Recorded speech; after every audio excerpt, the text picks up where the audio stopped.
My name is Clara Whitmore, and the day we buried my mother was the day my brother tried to erase me. The church in Maple Hill smelled like lilies and rain-soaked wool, the kind of heavy air that makes it hard to breathe. I sat in the front row in a black dress that no longer fit right after years in Boston, fingers locked together in my lap as the pastor talked about mercy and forgiveness. His words washed over my mother's coffin and broke against the place in my chest that had gone numb months ago when she called to say the doctors had stopped talking about treatment and started talking about comfort. Across the aisle, my brother Grant stood rigid in a dark suit, head bowed, jaw clenched. To the people of town, he looked like a pillar of grief, the devoted son who never left, the man who kept the Whitmore farm running when Dad died and I moved away. They did not see the boy who once held my wrist against a hot stove because I had taken the last biscuit, or the teenager who punched a hole in the hallway wall when Dad refused to co-sign a loan, or the man who took Dad's seat at the head of the table before the dirt on the grave had settled. When the final hymn faded and the church emptied into the gray afternoon, people touched my shoulder and told me how sorry they were. I nodded and said thank you because that is what daughters do, even when sorry feels like a word people use to fill silence they are afraid of. At the cemetery, the wind cut through my coat and the lowering machine groaned as Mom's coffin descended. Earth waited dark and patient. I watched the first shovelfuls of soil hit the lid and thought, that is it, the last piece of her. Grant stepped closer, close enough that I could smell coffee on his breath and the sharp bite of something stronger beneath it. "You look tired, Clara," he murmured without looking at me. "City life not so glamorous after all." "This is not the time," I said, keeping my eyes on the fresh-dug rectangle of mud. "On the contrary," he replied, his voice flat. "It is exactly the time. She is gone. Things need to be settled." The words slid into my stomach like ice. Before I could answer, Aunt Marjorie took my arm and steered me toward the fellowship hall for coffee and sandwiches. What small towns offer the grieving when there is nothing else to give?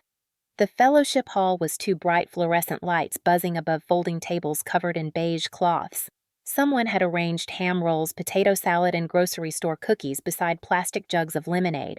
A framed photo of Mom stood near the coffee urn, her smile frozen from some long-ago summer day, the white farmhouse behind her looking solid and safe.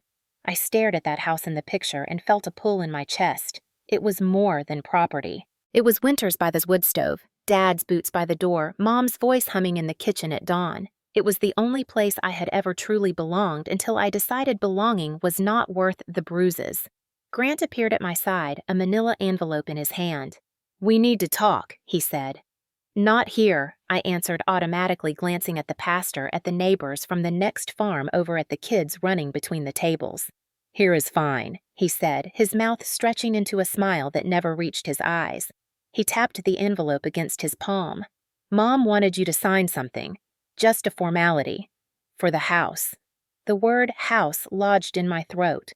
What kind of formality, I asked. Instead of answering, he picked up a spoon and tapped it against a coffee cup. The clear ring cut through the murmur of conversation. "Folks, can I have your attention?" he called. People turned toward us out of habit more than interest. "Today we laid Mom to rest," he said, voice smooth. "She wanted the deed to the farm cleared up so there would be no confusion. Clara is going to sign it over to me so I can keep it running like Dad always wanted."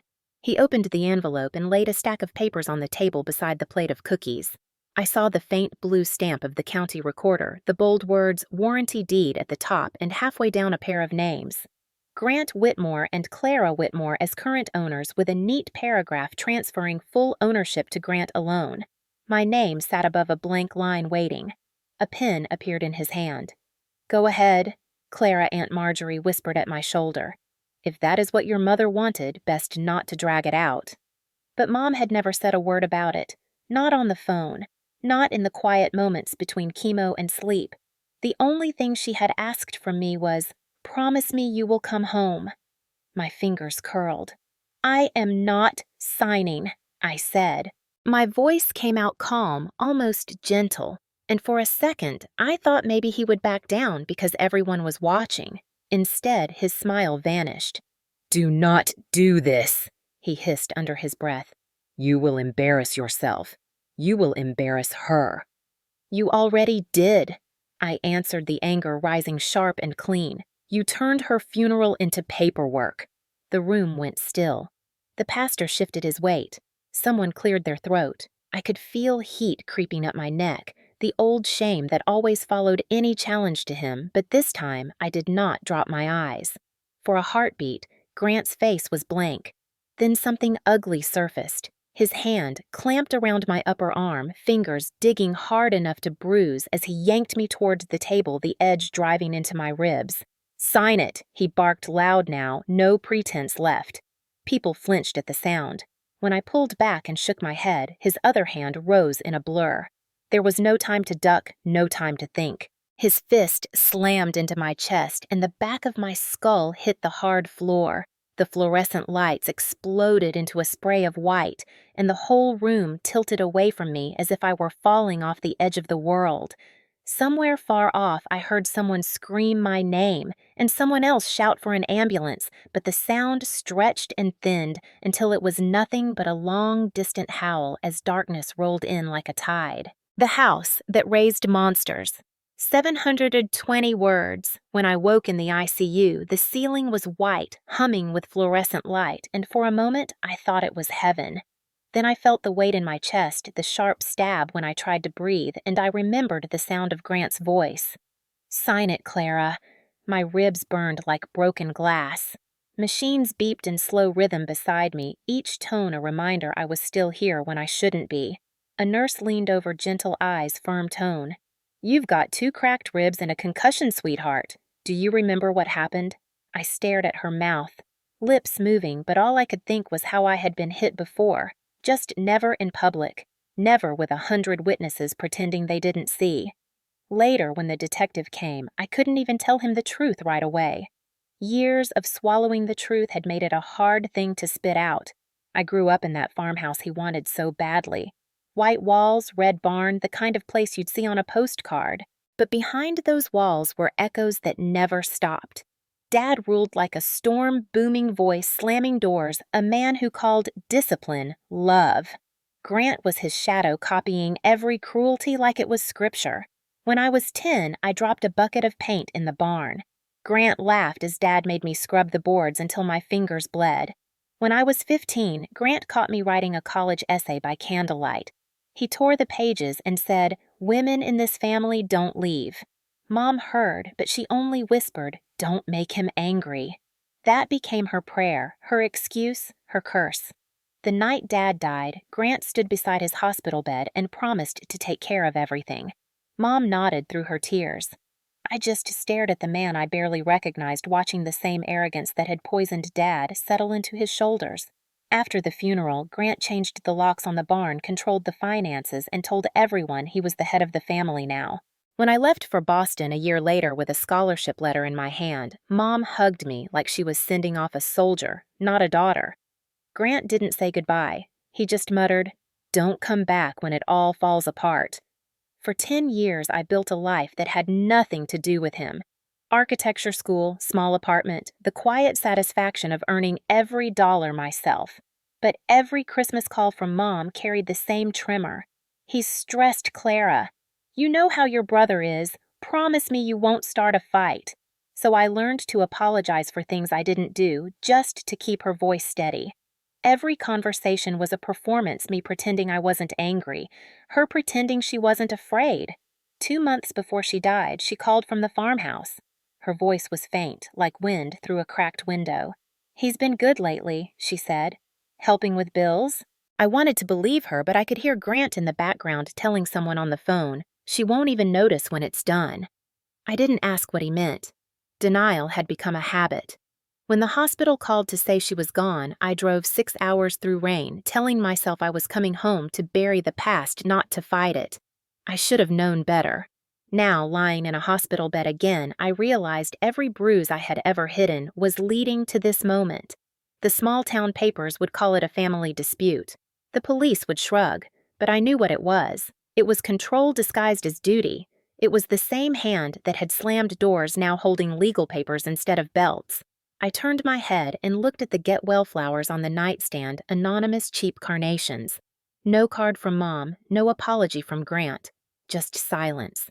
When the nurse left, I whispered into the empty room. He made me sign nothing, but I'll make him sign everything that matters. The words didn't sound like mine at first, but they fit like armor. I wasn't the little girl cleaning paint off barn floors anymore. I was a woman who had learned how foundations work, and I knew exactly how to make one crumble. 2 weeks after the hospital discharged me, I drove back to Maple Hill. The bruise across my ribs had turned the color of rotten plums, a sick mosaic of everything my brother had ever called love. The drive was long and silent snow melting along the roadside into gray rivers that glinted under weak sunlight. I told myself I was only returning for Mom's things, but truth hung heavy in the car like fog. I was going back to finish what he started. When I turned onto Whitmore Lane, the farmhouse rose from the hill like a memory that refused to die. The shutters still hung crooked. The porch light was on, though it was midday. I parked, cut the engine, and sat for a moment, gripping the steering wheel until my knuckles turned white. Through the front window, I could see movement, Grant pacing phone in hand, his shadow cutting across the wall where Dad's portrait still hung.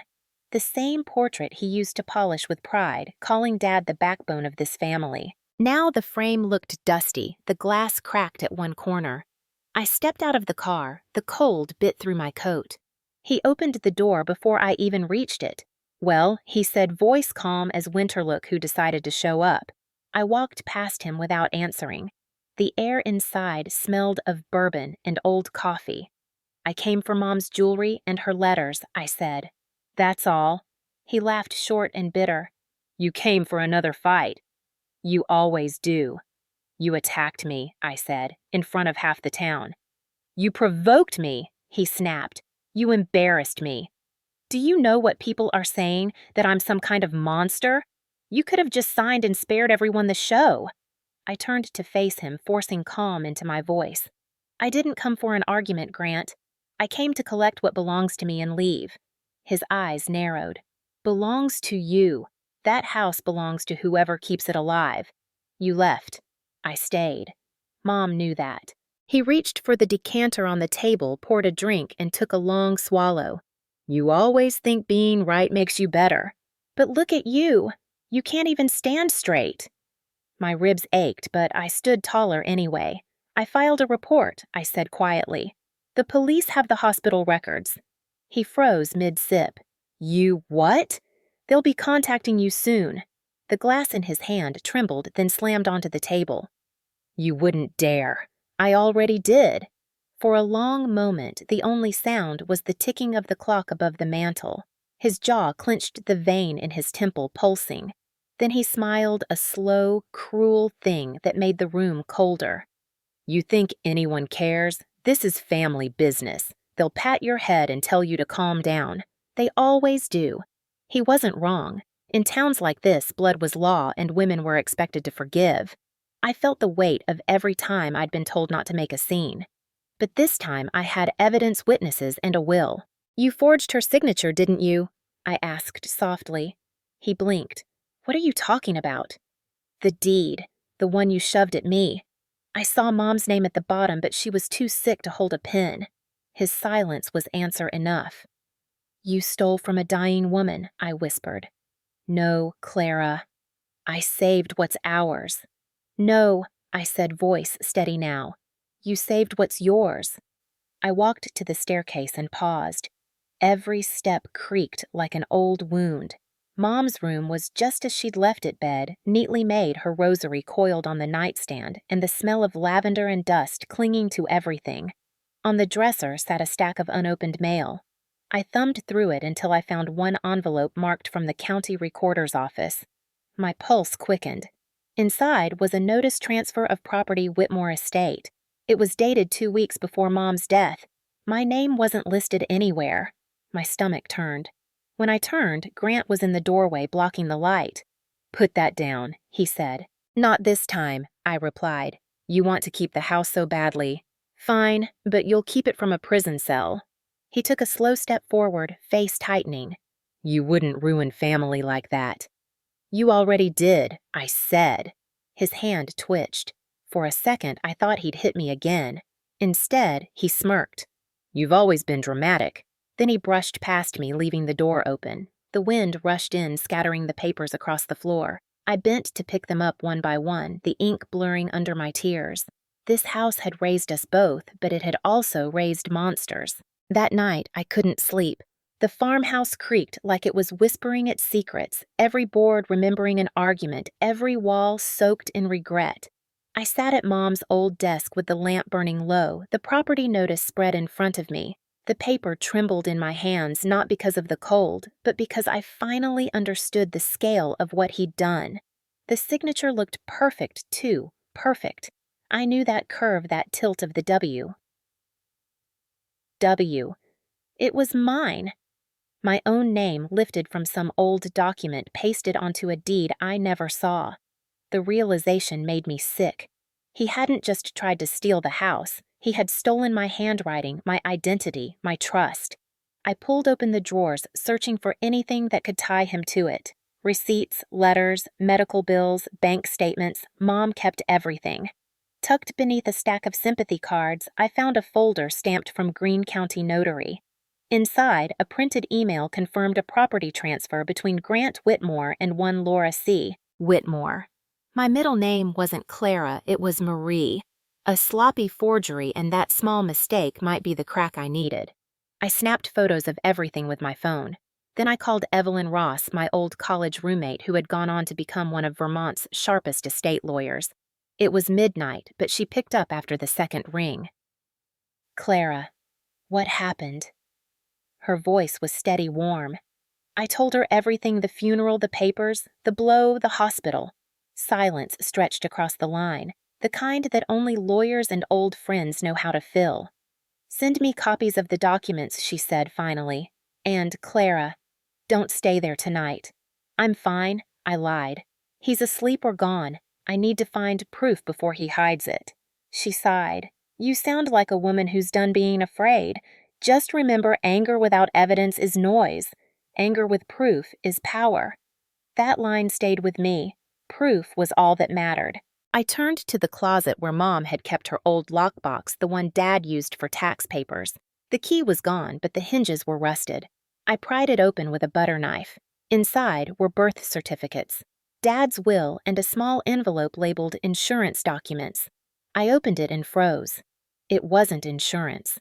It was another copy of the deed stamped draft. At the bottom was Mom's handwriting, uneven and faint. But it wasn't her signature, it was a note. Grant insists on handling everything. Don't trust what he says about the farm. My throat tightened. Proof. Real, undeniable proof.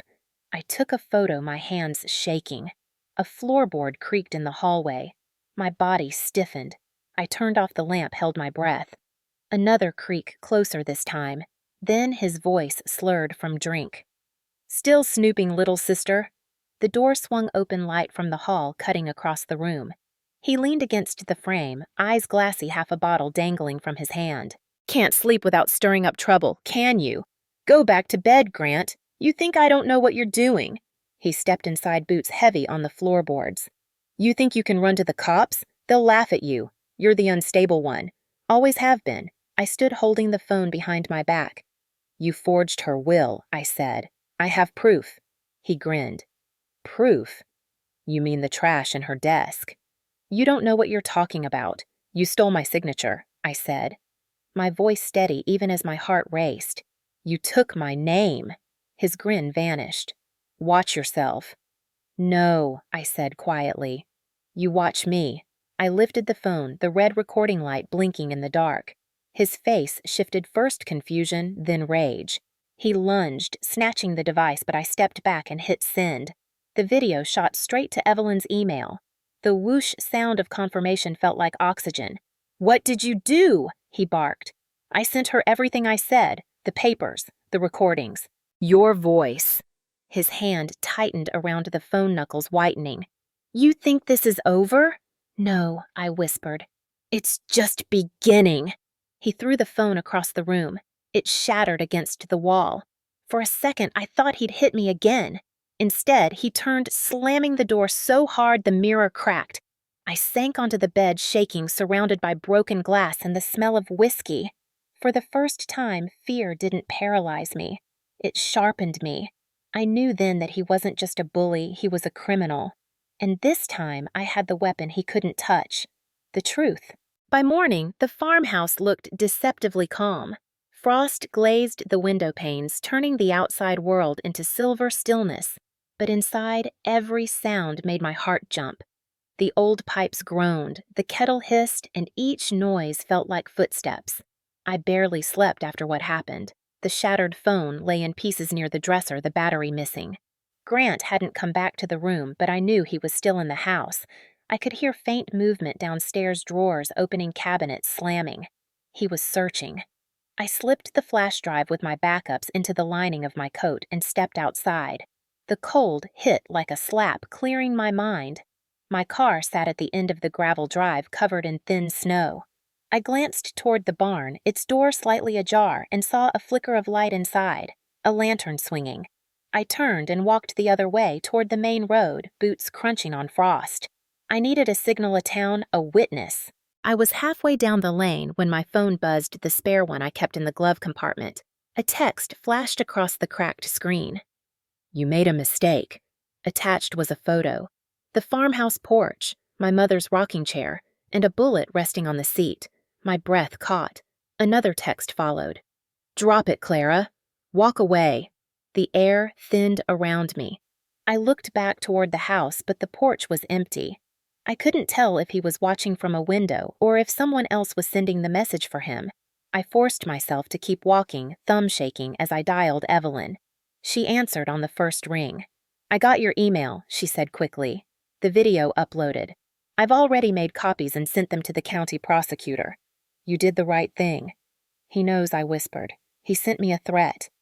"Did you call the police?" "Not yet. He's still here."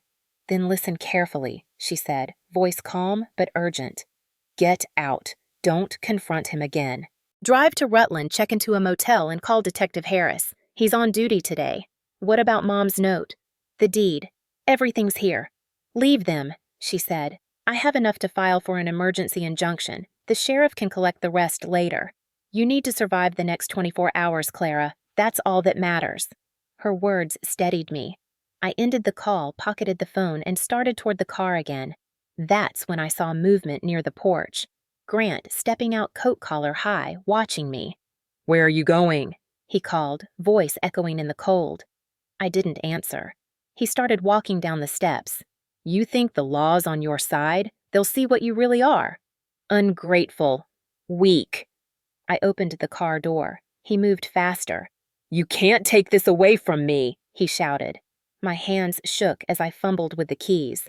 "You already took enough," I yelled back. The engine coughed, sputtered, caught. His boots crunched on the gravel, closing the distance. I slammed the door and hit the lock. He stopped in front of the hood, breathing hard, eyes wild. For a moment, I thought he would jump onto the windshield. Instead, he leaned forward, resting both hands on the cold metal. "You're not going to win," he said quietly. "They'll never believe you. You're still that scared little girl." I looked him dead in the eye through the glass. Not anymore. The tires spun, spraying gravel. He stepped back as the car lurched forward. I didn't look in the rearview mirror until I reached the end of the road. When I did, he was still there, just a dark figure in the snow shrinking behind me. I drove until the farmhouse disappeared in the fog. My hands wouldn't stop trembling. At the gas station on Route 11, I parked beside the payphone and called the sheriff's office. The dispatcher transferred me to Detective Harris. His voice was gravelly measured. "Ms. Whitmore, we've been reviewing your friend's submission. You did the right thing contacting us." "He threatened me," I said. "He has a gun. We'll send a unit. Stay where you are." "He knows where I am," I whispered. "Then drive to Rutland Memorial," he said. "Officers will meet you there. Do not go back to that house." When the call ended, I sat in silence, staring at my reflection in the windshield. For the first time, I saw the same eyes my mother once called kind, now sharpened by survival. The fear hadn't left, but it had changed shape. It had become direction. I started the car again and headed toward Rutland, the mountains rising like sentinels ahead. Behind me, somewhere in that house, my brother's empire of lies was beginning to crack.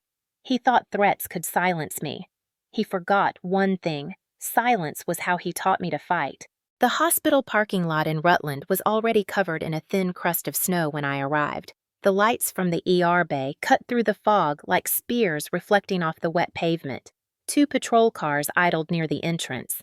I parked close to the door and sat still for a moment, letting my breath catch up with my heartbeat.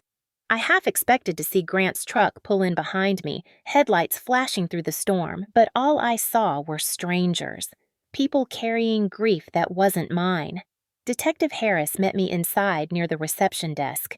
He was tall, gray-haired, and spoke like a man who didn't waste words. "Ms. Whitmore," he said, extending a hand. His grip was firm, steady, the kind of touch that could ground a person on the edge of breaking. "You're safe here. Let's talk." He led me into a small consultation room. The walls were white, the air dry and humming with the sound of the heater. "I've read the report," he began, opening his folder. "You were assaulted at your mother's funeral, correct?" I nodded. "He tried to force me to sign property transfer papers. When I refused, he attacked me. Everyone saw it, and yet no one stepped forward." I hesitated. "People here, they don't get involved in family matters. They think loyalty is silence." Harris grunted. "That's a dangerous tradition." He slid a photograph across the table. It was the image Evelyn had sent the deed stamped with the county seal. "Your friend provided this. You claim this signature was forged." "Yes," I said. "It's mine, but I never signed that document. He copied it from an old tax form I sent him years ago." Harris's pen paused. "You're sure?" "Positive. He even used my old middle initial." He nodded slowly, his eyes narrowing in thought. "We've already pulled the notary's record. There's a discrepancy in the date filed on a Sunday, which is impossible. The office isn't open then. That's enough to start a formal inquiry." Relief washed over me like warm air after frost. "So that means It means—" Harris interrupted gently. "We can open a criminal investigation, but we need you to stay put while we secure the property." "Stay put," I echoed. "You mean not go home?" "That's right," he said. "If what you're saying is true, he's already desperate. Cornered men don't think clearly. You said he's armed. He sent me a photo of a bullet," I said quietly. Harris frowned, scribbling something in his notebook. "We'll issue an order for temporary protective custody. You'll be under watch until we locate him." "Locate him?" I asked, suddenly cold again. "You mean he's gone?" Harris leaned back. "When our unit arrived at the farmhouse 30 minutes ago, it was empty. Front door open, lights on. Truck missing." My pulse spiked. "He knew I called you. Or he planned to run before you did," Harris said. "Either way, he's on the move." The door opened and a younger deputy entered with a small tablet. "Detective, the notary office sent over surveillance from last week." He turned the screen toward us. The footage showed Grant walking into the office lobby, smiling at the clerk, sliding a folder across the counter. He looked calm, confident, untouchable. But then the clerk in the video handed him something and the timestamp flashed Sunday, 8:47 a.m. The office was closed. It was proof of manipulation. "That's our forgery," Harris said. "We'll get a warrant." He looked at me. "You did good, Ms. Whitmore." "Most people stay silent." I met his gaze. "I've been silent my whole life. It didn't protect anyone." He closed the folder. "Then let's make this official." Hours passed in a blur of statements, paperwork, and exhaustion. When they finally found a motel room for me under police watch, the adrenaline wore off, leaving only the ache in my ribs and a heavy quiet. I sat on the bed, staring at the pale curtains moving in the draft, thinking about Mom. About how she used to smooth every argument with the same line, "He's family Clara. Family fixes itself." But family hadn't fixed anything. It had only hidden the cracks long enough for someone like Grant to widen them. My phone buzzed again. A new number. No message, just a video. My stomach dropped as I opened it. The camera shook angled from the passenger seat of a moving truck. Grant's voice filled the room. "You think you've won?" he said, laughter slurring. "You always wanted to destroy me. Now I'm coming to finish this." The video cut off with the sound of tires spinning on gravel. I stared at the screen, the reflection of my own face pale in the glow. The past 24 hours had turned me from a victim into evidence. But now evidence wasn't enough. He was coming back, and this time I'd be ready. The knock came just after midnight, 3 sharp raps that made the walls of the motel room vibrate.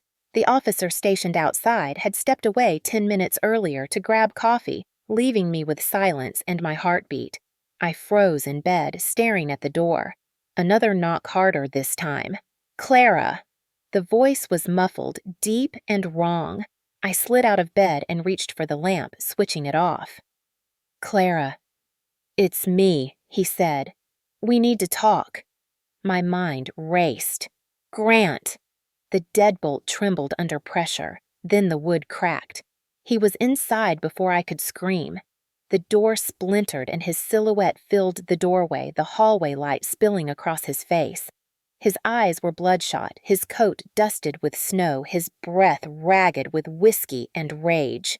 "You called the cops on me," he hissed. "You actually did it! You need to leave," I said, backing toward the nightstand where the phone lay. "They'll be here any second. You ruined everything," he snarled. "You think you're the hero now? You forged Mom's signature?" I said. "You hit me in front of everyone. You did this." He laughed, a sound so sharp it felt like broken glass. "You were always jealous. You left us. You let Mom rot while you played architect in the city. Don't pretend you care." "I cared enough to tell the truth," I said quietly. His face twisted. "Truth." He reached into his coat pocket. For one blinding second, I thought it was a gun. But when he pulled his hand out, it held a folded envelope. He threw it onto the bed. "You think you know everything? You don't even know what she wanted."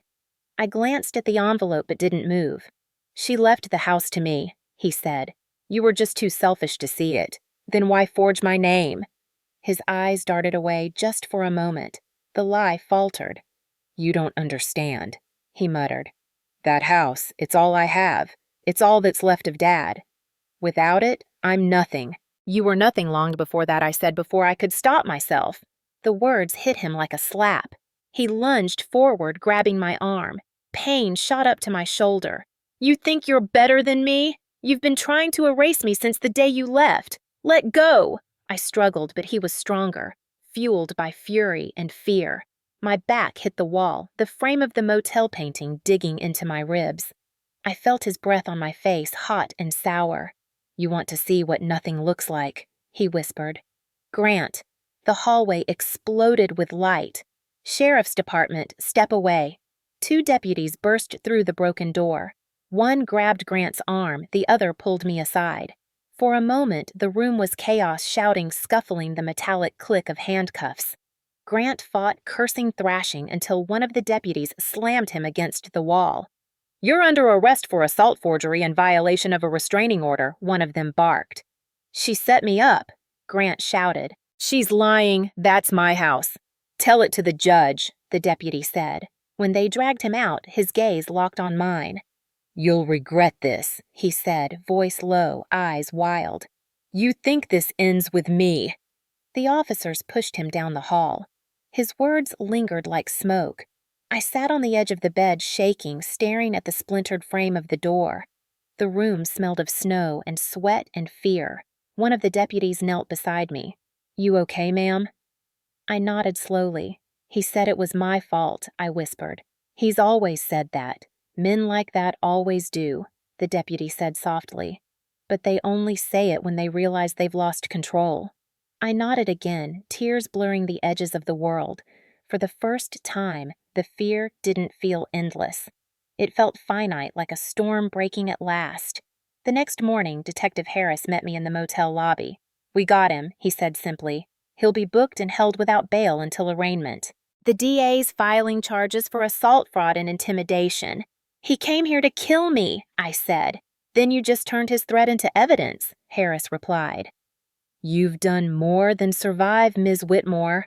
You've built a case that will destroy him." I looked out at the snowy parking lot where the patrol car's tire marks cut 2 dark lines through the white. For years, I'd let him draw the lines. Now, for the first time, they were mine. The courthouse in Rutland smelled of paper and coffee, the air thick with the weight of things that couldn't be undone. 2 weeks had passed since the night in the motel, and every morning I woke half expecting to see Grant's shadow at the end of the bed. But he was gone now, behind steel bars, stripped of the confidence that had once filled every room he entered. The town whispered, of course. Some said I'd exaggerated. Others called me brave. I didn't care anymore. The only truth that mattered was the one I could prove. Evelyn stood beside me as we walked into courtroom 3B, her silver hair pinned neatly, her leather briefcase clutched like armor. "Remember," she whispered, "you don't owe him anger. You owe him the truth." The judge, an older woman with sharp eyes and a steady voice, entered, and the room rose. On the other side of the aisle, Grant sat in a navy suit that didn't fit his wrists bare, but his posture defiant. When our eyes met, I saw something flicker. Not guilt, not shame. Something smaller, hollower. Fear. The bailiff called the case. State of Vermont versus Grant Whitmore. The words rolled through the room like thunder. Evelyn stood first. "Your Honor, this case is about trust turned into a weapon. About a man who took advantage of his dying mother, his sister, and the law itself." Grant's lawyer, a slick man with 2 white teeth, countered smoothly. "This is a family misunderstanding," he said.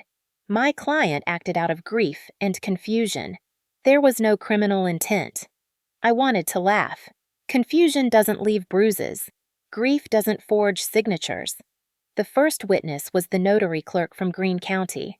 She testified about the document filed on a Sunday the office closed the timestamp falsified. The video Harris had found played on the screen, showing Grant sliding papers across the counter with the confidence of a man who thought the system was his accomplice. The courtroom murmured when they saw the forged signature, my name floating on that paper like an accusation. Evelyn approached the bench. "Ms. Whitmore," she said, "when did you first realize your signature had been stolen?" My throat tightened. "The night after my mother's funeral. He tried to force me to sign a second copy. When I refused, he hit me." The judge leaned forward slightly. "You were assaulted in front of witnesses." "Yes, Your Honor," I said, but no one stopped him. "They said it was family business." Evelyn nodded. "And did you later discover proof of forgery?" "Yes." I held up the photograph of Mom's handwritten note, the one that said, "Don't trust what he says about the farm." She knew what he was doing. The defense lawyer rose. "Objection, hearsay." The judge raised a hand. "Overruled. The document speaks for itself." Then Detective Harris testified, laying out the sequence of threats, the photo of the bullet, the motel attack. When he finished, the room was silent. The defendant, Harris, said his voice gravelly, used intimidation and fraud to control both his sister and his late mother. He violated multiple state statutes on elder abuse and property fraud. Grant's lawyer stood trying to salvage pride from the wreck. "My client regrets his behavior," he said. "He's willing to apologize privately and settle this as a family matter." Evelyn turned toward him calm and lethal. "The law does not recognize apology as currency." The judge folded her hands. "I've heard enough. The evidence is overwhelming." Grant stood abruptly. "You don't understand," he shouted. "That farm was mine. Dad said it would be mine. And did he tell you to steal it?" the judge asked coldly. His mouth opened, then closed. He looked at me, eyes blazing. "You always needed to be the victim." "No," I said quietly. "You just needed to be the hero in your own lie." The gavel struck once sharp as a gunshot. "This court finds the defendant guilty of assault, criminal forgery, and elder financial exploitation," the judge declared. "Sentencing will proceed immediately." The words hit harder than any blow he'd ever thrown. Evelyn touched my arm. "Breathe," she whispered. The judge's voice softened slightly as she looked at me. "Ms. Whitmore, you may speak if you wish." I rose, my knees trembling, but my voice came clear.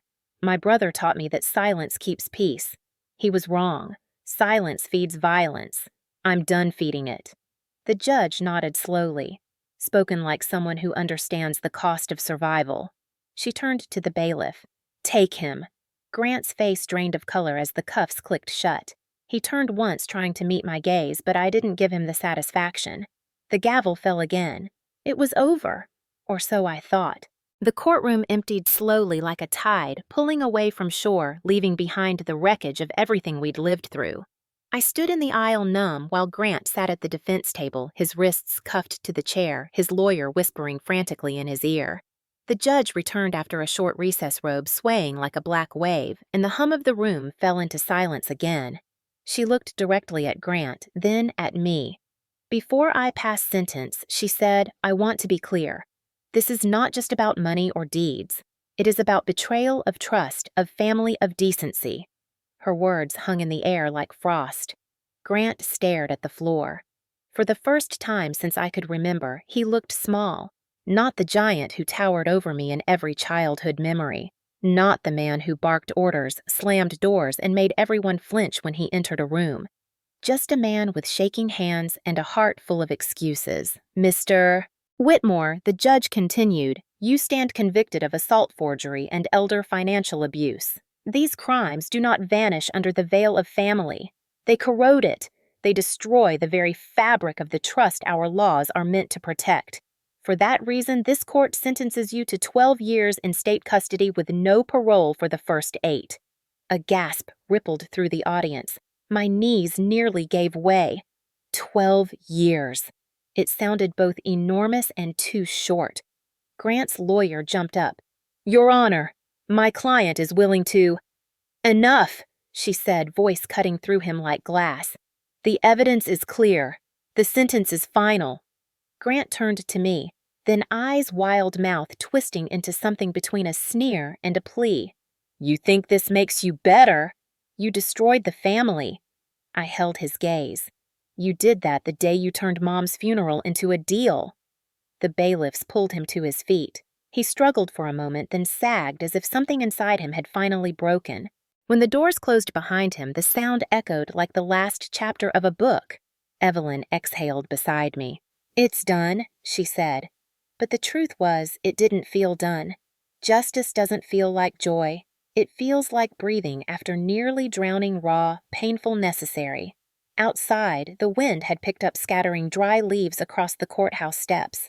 I stood there watching the gray sky stretch endlessly over the mountains, and for the first time in months, I didn't feel hunted.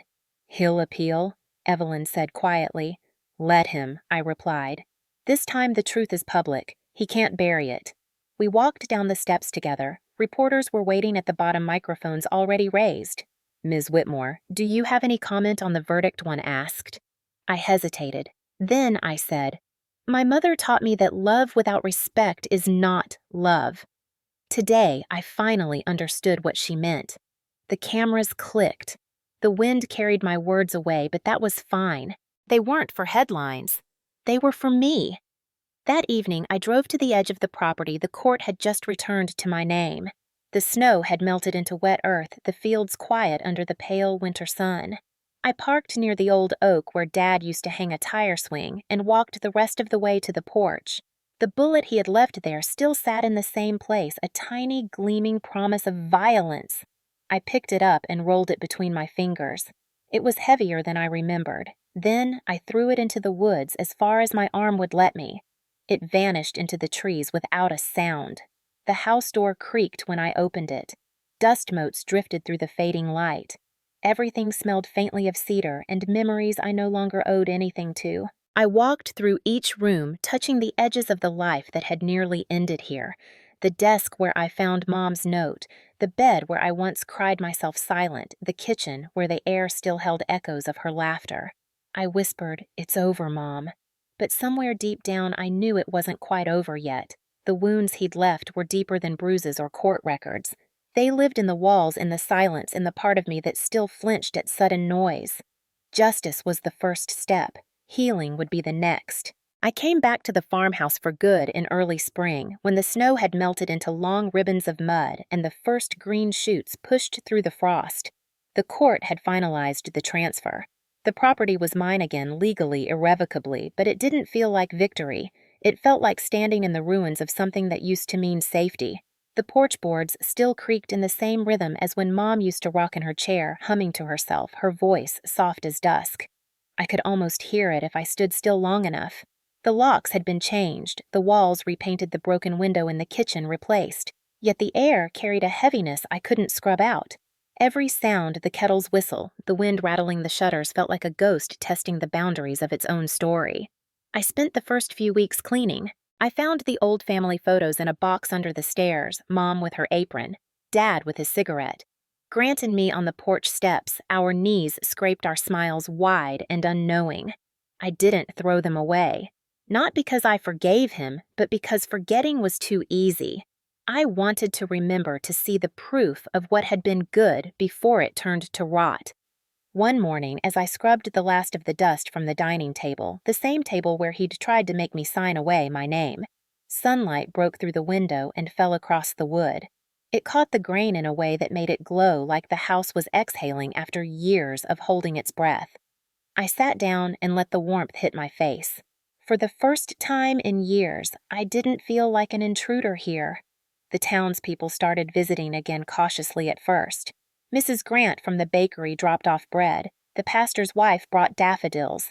They spoke in quiet, careful voices the way people do when they aren't sure if they should apologize or pretend nothing happened.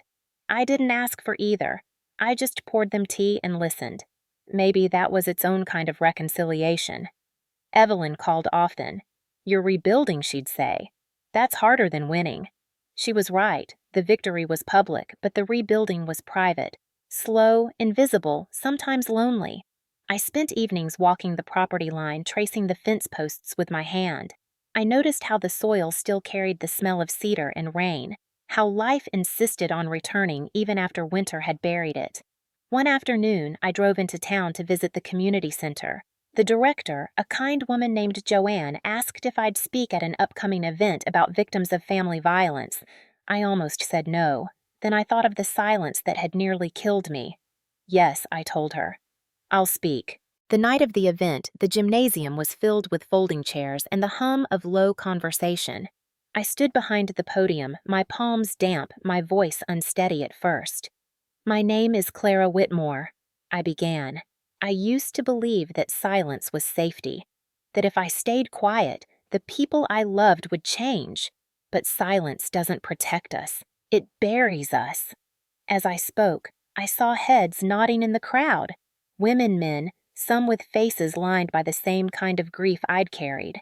When I finished, no one clapped right away. They just stood slowly, like something sacred had been named. And then the applause came warm and thunderous, echoing off the gym walls. Driving home afterward, I passed the courthouse, its windows lit from within. I thought of Grant somewhere behind other walls, counting days, perhaps still blaming me, perhaps finally realizing I was the one who got away. At home, I stood on the porch, listening to the night.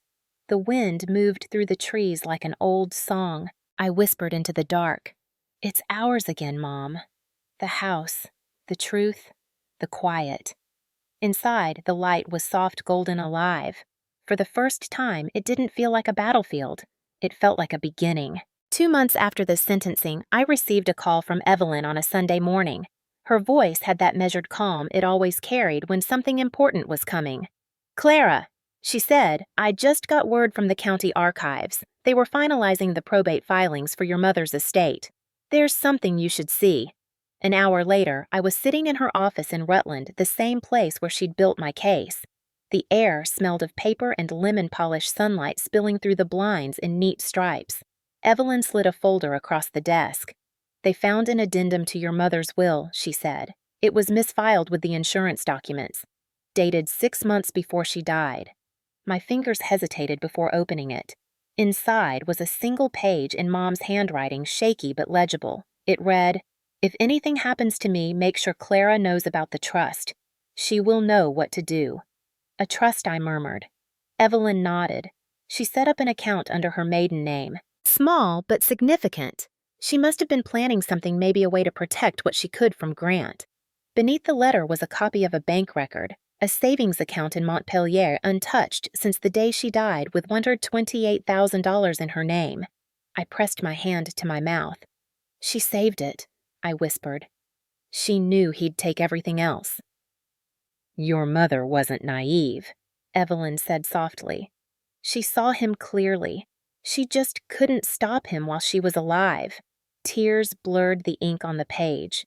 For years, I'd blamed her for silence, for choosing peace over truth. But now, I saw it. She hadn't been weak. She'd been strategic. She had hidden a seed of survival in plain sight, waiting for me to find it. "There's more," Evelyn said. She handed me a sealed envelope yellowed at the edges. My name was written on the front in her familiar script, "For when the house is yours again." My throat tightened. I broke the seal. Inside was a short letter written in her looping hand. "Clara, if you're reading this, it means the storm has passed. I know what your brother has become. I know you blame me for not stopping him. I tried, but fear is a disease, and I caught it too early. You were my cure. Don't let this house be your prison. Let it be your proof that survival runs in our blood." I read the letter 3 times before I could breathe. The words didn't heal everything, but they shifted something deep inside me, like a locked door quietly opening. All this time, I'd thought I was the only one fighting him, but she had been fighting in her own way, quietly, carefully from within. Evelyn watched me fold the letter with trembling hands. "What will you do with the trust?" she asked. I looked out the window where a maple tree swayed against the bright blue sky. "Use it the way she would have," I said. "Something that grows instead of rots." On the drive home, I kept the letter on the passenger seat, the paper fluttering gently with the wind from the cracked window. It felt like she was there beside me, finally speaking in the only way she could, through foresight instead of apology. When I reached the farmhouse, the afternoon sun painted the fields gold. I stood in the doorway holding her words and realized the house no longer frightened me. It felt lighter now, like it had exhaled along with me. That night, I sat at Mom's old desk and opened my laptop. I drafted the paperwork to transfer part of the trust to a new foundation, the Whitmore Fund for Women's Legal Aid. It would help women trapped by the same kind of silence that almost buried us both. When I typed the mission statement, the words came easily. "We believe that survival is not shame. Speaking is not betrayal, and family is not an excuse for harm." I signed my name at the bottom, the same name Grant had tried to steal, and saved the file. The farmhouse was quiet, except for the creak of the floorboards and the distant song of night insects outside. I looked at Mom's photo on the shelf. "You didn't just leave me the house," I whispered. "You left me a map." For the first time, the past didn't feel like a wound, it felt like inheritance. Summer came to Maple Hill like a long exhale. The fields that once stood bare were now thick with green, the air alive with the hum of bees and the scent of rain-soaked earth. I'd spent months restoring the farmhouse. Fresh paint, new floors light streaming through windows that had been shut for years. Every brushstroke felt like rewriting a sentence in a story that had once been nothing but pain. The day the Whitmore Fund officially opened the front yard, filled with cars. Women from the town arrived in soft summer dresses, some carrying casseroles, others clutching folders of paperwork and quiet hope. Evelyn stood beside me on the porch, her hand resting on the rail. "You've turned a battlefield into a beacon," she said. I smiled. Maybe this is what Mom meant when she said the house could heal if we let it. Inside, we'd converted the dining room, the same room where Grant once slammed my ribs into the table, into an office. The walls were now lined with shelves of legal books and framed photos of women who had found their strength again. I ran my hand along the polished surface of the desk, remembering the blood that once stained it. The mark was gone, but the memory stayed transformed from shame into proof of survival. As the guests mingled, a journalist from the local paper approached. "Ms. Whitmore, she said you've become something of a symbol here. Do you think forgiveness is possible?" I thought of Grant locked away somewhere upstate, the man who had once been both my brother and my tormentor. The part of me that had once wished for revenge felt distant, now quieted by time and work. "Forgiveness isn't a gift for him," I said softly. "It's a door I open for myself when I'm ready to walk through it. I'm not there yet, but I'm closer." That night, after the last guest had gone and the porch lights glowed against the dark, I sat in the rocking chair that had once held a bullet. The air was cool, the sky scattered with stars. Somewhere in the distance, I could hear the low cry of an owl.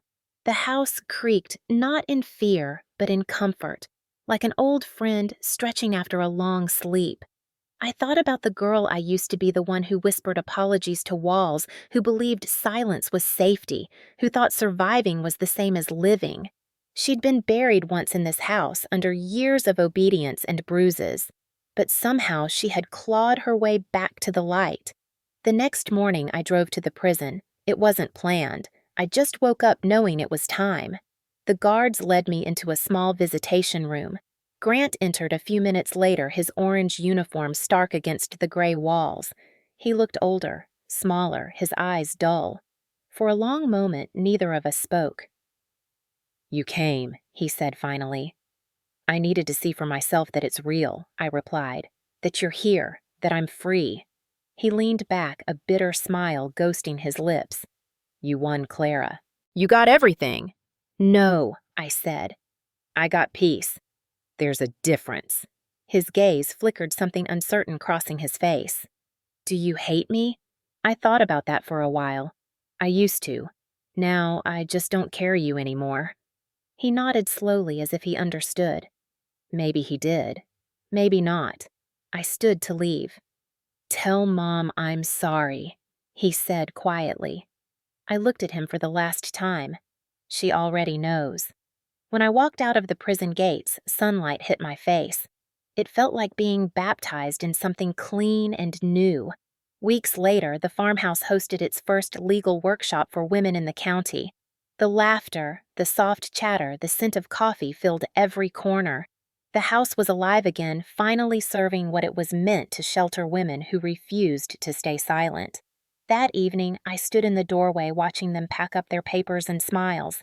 Evelyn lingered by the car. "Your mother would be proud," she said. I nodded, feeling the truth of it settle deep in my bones. "She taught me how to build foundations," I said. "I just had to learn how to build one for myself." The sun dipped behind the hills, turning the sky to amber. I locked the door and whispered into the quiet, "It's over now." But it wasn't really an ending. It was a beginning, the kind that comes after the fire, after the ashes, when everything left standing is finally strong enough to last. My name is Clara Whitmore. I survived my brother, my silence, and my fear. And if you're listening wherever you are, however late it feels, remember this: you are never too old to begin again. A year has passed since the trial. The farmhouse no longer smells of grief. It smells of lemon oil paper and fresh coffee. Morning light spills across the floorboards, painting gold stripes over the same planks that once echoed with shouts. There are footsteps again now, but they belong to women. Laughing children running down the hall, voices full of life. Every Friday we hold group sessions in the living room. The walls that used to hear silence now carry stories of courage. It's strange how the same space can hold both trauma and triumph, like two sides of the same scar. On the anniversary of Mom's passing, I sat at her old desk with a cup of tea and the letter she left me. The edges were soft now from how many times I'd unfolded it. The ink had faded a little, but her words still breathed. "Don't let this house be your prison. Let it be your proof that survival runs in our blood." I read that line out loud to the empty room, and it no longer sounded like a plea. It sounded like a promise kept. The Whitmore Fund had grown faster than I expected. Evelyn had expanded our reach into neighboring counties, helping women file restraining orders, property disputes, and inheritance claims they never thought they could win. Every week a new letter arrived in the mailbox by the porch, handwritten notes from strangers who somehow knew my story. Some were simple: "You gave me courage." Others were longer, filled with pain and gratitude. One woman from Ohio wrote, "I heard your story online. My brother used to tell me I'd never survive without him. I just moved out last week. Thank you." I kept every letter in a wooden box on the shelf above the desk. Sometimes late at night I'd open it and read a few. Each one felt like a heartbeat. That morning, as I sipped my tea, I decided to write one myself, not for the courts or the papers, or even for Evelyn. For the ones still trapped in their own silence. For the people who haven't yet found the strength to open the door. I took out a sheet of thick stationery and began. To the one who is afraid, I know the weight of pretending everything is fine. I know how heavy a smile can feel when you're holding your breath inside your own home. I know how the sound of footsteps in the hallway can make your stomach twist, and how you convince yourself that staying quiet will keep the peace. I know the guilt that whispers, "Maybe it's my fault." It's not. I once believed survival meant staying invisible, that if I didn't fight back, I'd stay safe. But silence doesn't save us. It isolates us. It turns us into ghosts long before we die. And yet, I also know how hard it is to speak when every part of you has been trained not to. So if you can't shout, yet start with a whisper, write it down, tell a friend, tell yourself. The truth doesn't have to be loud, it just has to exist. One day, you'll find that the walls around you aren't as solid as they seemed, that the door you thought was locked was only waiting for your hand. And when you step outside into the cold, into the unknown, it will hurt at first, but then you'll feel something you haven't felt in years. Air, light, freedom. The people who hurt you will call it betrayal. Let them. The ones who love you will call it bravery. Believe them. If you're still in the dark, know that someone else has stood where you're standing now and survived. You are not alone, and you are never too old, too broken, or too late to begin again. With hope. Clara Whitmore. I placed the letter in an envelope and left it on the porch under the wooden sign that read the Whitmore Foundation. I knew someone would find it eventually. Maybe a woman driving by, maybe a volunteer, maybe someone who needed those words as badly as I once did. As the sun rose higher, the light caught the farmhouse windows, turning them into mirrors. For the first time, I saw my reflection there not as a victim or even as a survivor, but as a builder. The house that once held my fear, now held my purpose. I smiled and whispered toward the fields, "We're home, Mom." The wind answered softly, carrying the sound through the open door like a blessing. The story had begun in silence, but it ended in voice. And that I realized was the real inheritance.